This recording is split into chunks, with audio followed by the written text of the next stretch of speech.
Jag skulle visa tryck med potatis tissue. Man sen kan fylla i med watercolor efter skröj. Ja, Ja, precis. Så hade vi tänkt. Så har vi en färdiggjord ram. Den här har vi gjort själva. Ifall man inte kan belysa en ram så finns det produkter som man kan måla sitt motiv rakt på ramen. Hittar ni i vår webbshop. Använder vi potatis tissue som blandas med glycerol. Ja, och förhållandena här typ, om man skulle säga någonting, så har jag tagit en sån här skopa 50 ml med pulver och 50 ml skopor med glycerol. 30 ml tillsammans, cirka. Och sen blandade det, så här tjockt ska det verkligen vara. Sen kan man alltid efterjustera färgen när den står till sig, pulvret har blandat upp sig. Så efterjusterar man lite glycerol. Och blir det för tunt så lägger man lite mer pulver så att det blir tjockt.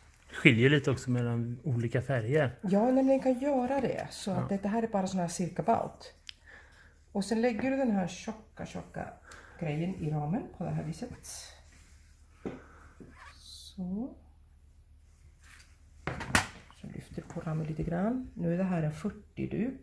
40 mesh, ja. Ja. Och det är för att det ska släppa igenom tillräckligt mycket färg Ja, för att det är som kunna... textil faktiskt. För vi har ju ett sugande underlag här. Ja, Alltså- underlaget är alltså ett rispapper. Ja. Och nu matar du ramen som vi kallar. Sådär. Och så släpper du ner den på rispappret.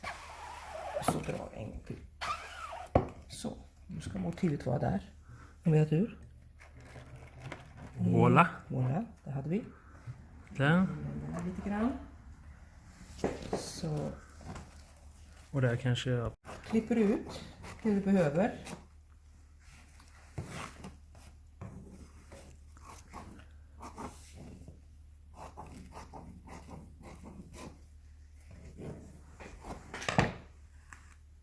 Och så tar du en lätt fuktad svamp.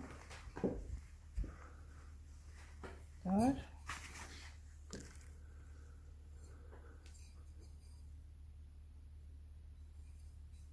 Det var lite snett där, men det kanske duger för att visa. Men trycker du fast trycket med ett litet bestämt handlag.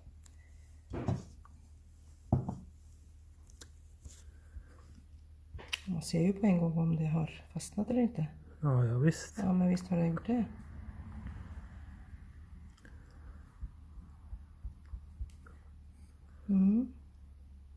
Ja, det här ser ju bra ut. Nu visar vi bara på en liten bild här. Ja. För vi har ju faktiskt gjort en till här.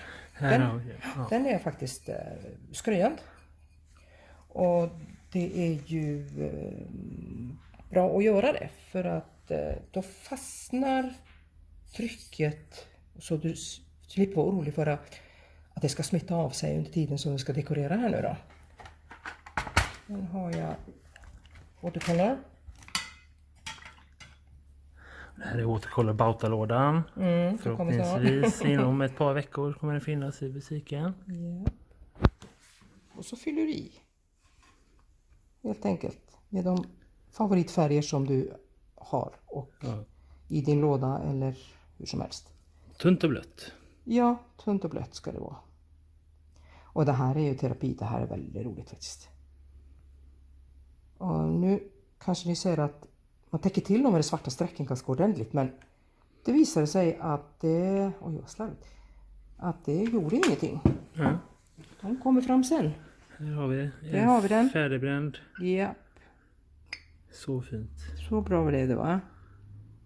Glasyr på och sen stenkolsbränning. Ja, Det var allt. det var det hela. Ja. Vilken temperatur är den här på? Den här är 12-20 med lite utjämning. Ja, jättefint. Ja, det var allt för idag. Tack så mycket. Tack och hej.